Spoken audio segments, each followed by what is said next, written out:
Okay, so this is essentially the southernmost tip of Chaffinch Island Park.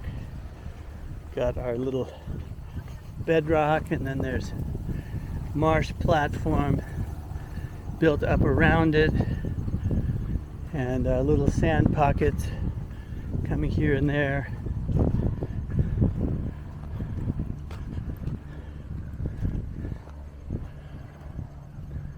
There's a pathway that goes back around to where I was flying my drone this morning. You can see a woman in an orange sweatshirt walking a dog back there. That's just where I was flying the drone earlier, on that little perched pocket beach that's back there. All the rest of this is bedrock boulders sticking out and marsh wrapped around. But it's absolutely gorgeous here. Tide is coming in. It was low at 9:30. It's almost noon now. So I'm gonna walk right down here to the water's edge. So I'm standing on bedrock, as you can see. This is that pink granite. That dark gray line that you see is that's actually life. That's blue-green algae that's staining the rock there, pretty much above the highest high tide, sort of in the splash zone. And that's some of the simplest forms of life on the planet. They were some of the first to colonize the land. Really simple organism. 1 or 2 cells. I don't know how many cells blue-green algae is. I think it's very simple.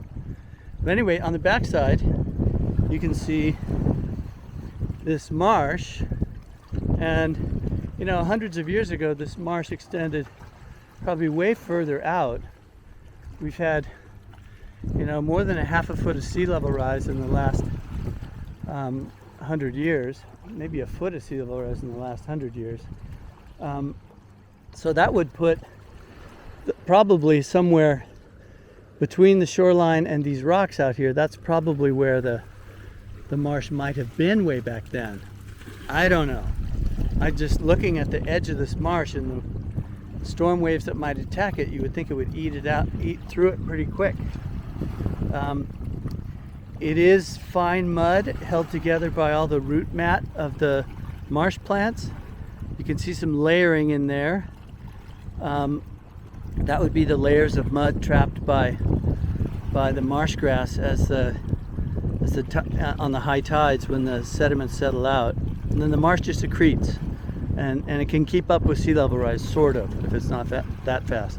All the little holes that you see in there, those are burrows of fiddler crabs and other creatures that are finding a nice safe place in the face of the marsh. But anyway, such a spectacular place.